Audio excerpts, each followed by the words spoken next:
Hey, what's up? It's payday, Wednesday morning, November 13th. I just got my money from Spark from Walmart. The branch transfer just hit my account right now. So only did DoorDash and Spark this week. I haven't done any roadies. So DoorDash is bigger once again. DoorDash has turned into my main app since I got back on it. Because it's not quite as affected with the immigrants doing it. I mean, I see immigrants doing it every night, but it's not screwing me over on DoorDash as bad as it does on Spark. On Spark, it just screws you over bad, and you visually see it the whole day because they're in the parking lot, and you see them getting the bigger orders, the better orders, and getting more orders than you. So nothing's improved since Trump became the president-elect. The apps gig companies are not preparing. They're not trying to get them off the app. They're obviously in support of the immigrant issue. So it's funny because that's probably the biggest draw for them to come over, is that they can make equal pay now. Back in the day, they used to have to take a low ball under minimum wage type job, and now they actually, the Spark immigrant drivers make more than me because they have the bots. So it's I wonder if these companies will get away with it without any kind of penalties or fines. But anyway, let me show you the bank deposits. There they are, right by each other. $433 even on Spark, and $1161.60 on DoorDash, and that's my son's paycheck. He contributes to the household finances, pays for a lot of the bills. That's why I've been able to stay as a gig worker through this down times that it's been lately. So that totals $1594.60, so a little bit higher than last week.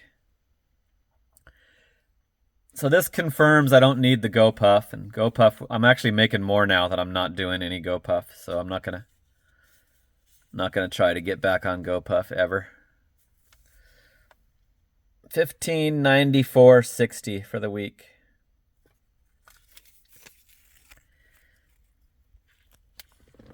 All right, let's check the apps. Let's check DoorDash first. I'm online right now. No orders coming in. I can't go past 4 a.m., which is probably not true. I'm sure it'll be red when I log off. There's this week's start. There's the 1161.60.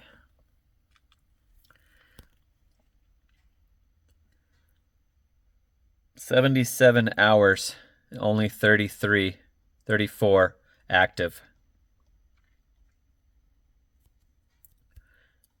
That's over 40 hours of downtime.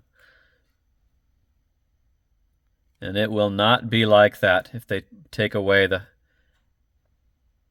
illegal, fraudulent DoorDashers. If those are removed, I'll be back to $2,200 a week. For sure. It'll be the same as it was before. 1161.60, 148 deliveries in that week. Looks like I had no half pay. Oh yeah, I did. It used to show it up there at the top, and now it doesn't. These were all restaurants saying it was already picked up. I cannot. I'll show you after I'm done with showing you the apps, but I cannot say a restaurant's closed ever again. I got a response from that. I disputed that warning that I got, and they denied the dispute. So 9,580 lifetime deliveries, 631 in the past month. My completion rate's at 100%. I've been real careful with that, and if I have to unassign one, I wait the 10 minutes and do the worry-free unassign. Still can't get rid of this 1 star. Seems like it should have been cleared by now. And I'm doing tons of shopping. 822 lifetime shopping orders. Doing Walgreens every night. Most of the orders are Walgreens on this shift now.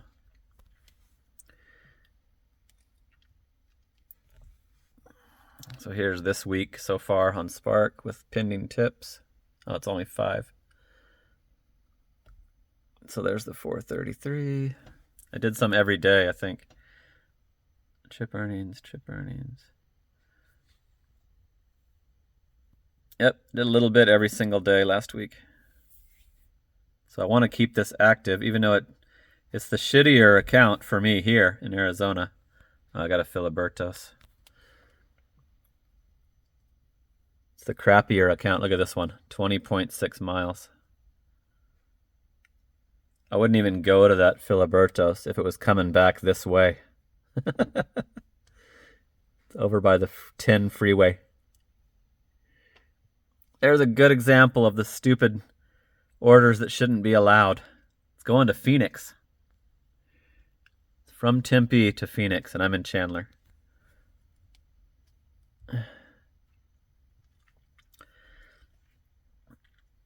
What was I saying? I was on Spark. Yeah, I've got to keep this account active for the Longview, because it kicks ass in Longview, where I stay for the summer. So I've got to make sure that they don't deactivate it for any reason. I don't know if Walmart deactivates for inactivity, but it's worth it for me to just try it and keep monitoring it. Make sure it hasn't gotten good again. Because when it's good, I'd rather do Spark. It's way less miles on your car if you pick the right orders. So I still got a good rating on Spark. 2,100 total trips.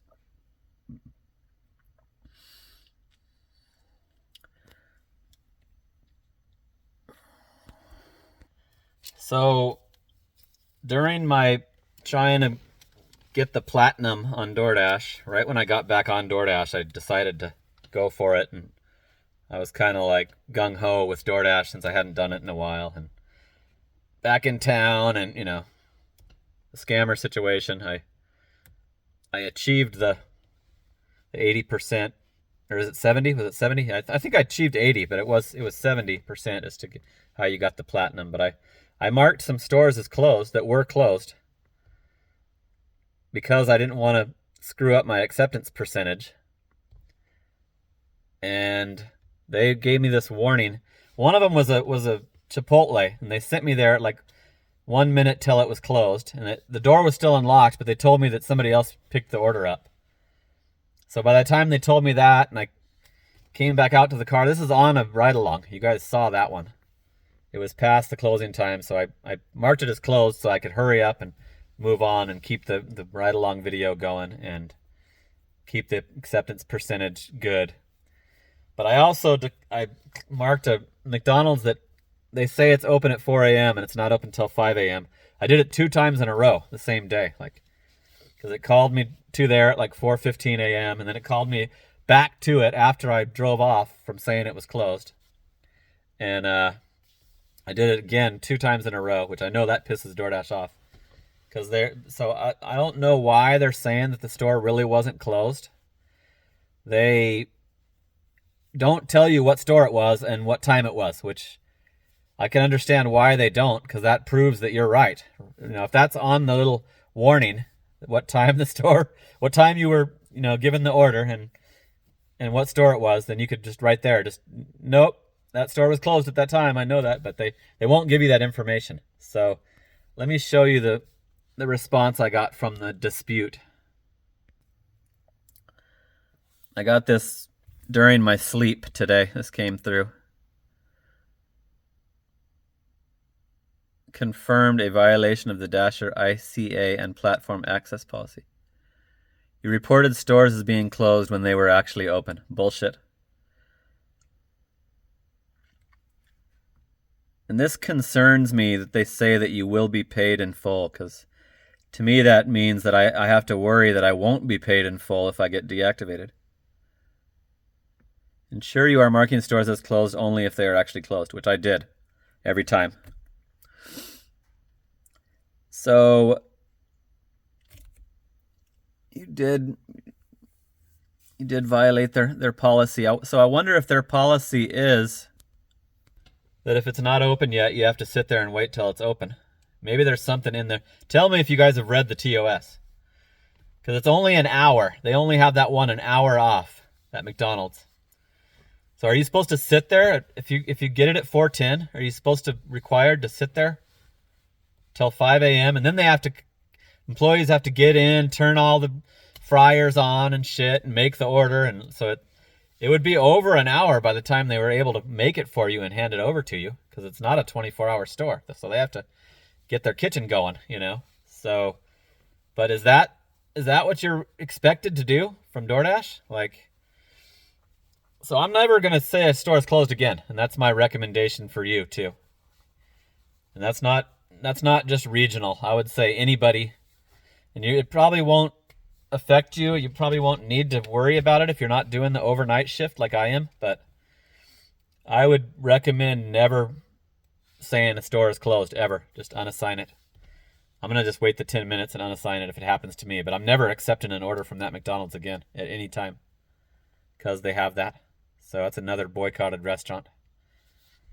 And then you've got to try to know what time the store is closed, so you can just decline it instead of. And you can't go for platinum. You can't go for the status because it's better to just not be fired and completely off the app.